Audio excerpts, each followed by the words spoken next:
I'll never forget the afternoon I opened my 10-year-old daughter Zara's violin case before her lesson and found a brand new set of premium violin strings tucked under her sheet music with a crumpled note folded around them. It read, "Thank you for letting your daughter share her music with my son. This is all I can give right now." My breath caught. Zara's been playing violin since she was 5. I'm a high school music teacher in Austin, and I had no idea whose son she was sharing her music with, or why this stranger was thanking me. When Zara got home from school, I held up the strings and the note and asked her what was going on. She just rolled her eyes like I was making a big deal out of nothing and said, "Oh, that's from Javi's mom. Javi's in my class. He loves violin but can't afford one, so I let him use mine after school and share my sheet music.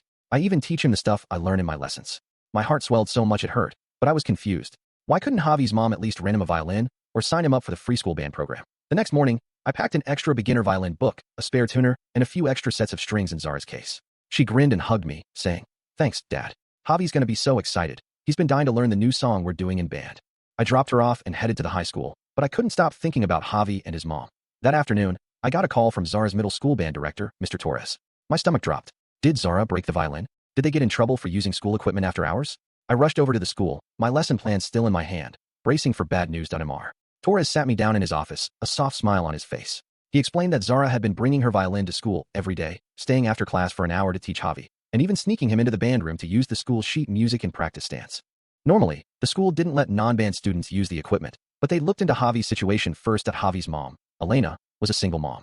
Her husband had died in a car crash 10 months prior, leaving her with a pile of medical bills and no life insurance. She'd been a professional violinist with the Austin Symphony for 7 years, but after her husband died, she had to quit to take care of Javi, and now she was working 2 jobs, waitressing at a diner on the weekends and a night shift at a laundromat, just to pay rent. She couldn't afford to rent a violin for Javi, let alone sign him up for lessons, and the free school band program had a 3-month wait list for instruments. That I was bursting with pride for Zara, but my heart broke for Elena. No parent should have to choose between keeping the lights on and nurturing their kid's passion. I told Mr. Torres I'd make sure Javi had everything he needed to play, no strings attached. That evening, there was a knock on my door. A woman with tired eyes and calloused fingertips stood there, holding a worn envelope. "You're Zara's dad?" she asked, voice shaking. "I'm Elena, Javi's mom." She looked like she hadn't had a full night's sleep in months. She tried to hand me the envelope, saying it was $60, every dollar she could spare, to pay me back for the strings and the lessons. I pushed it back gently. "Keep it. Zara loves teaching Javi, and we're happy to help." She started crying right there on my porch, telling me she'd applied to every music teaching job in town, but no one would hire her with a year-long gap on her resume.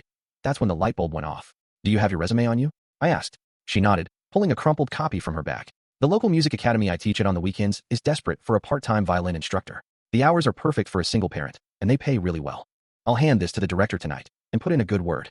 2 weeks later, Elena walked into the academy for her first day of teaching. She quit her laundromat job that same week, and by the end of the month, she'd rented a violin for Javi, who officially joined the school band.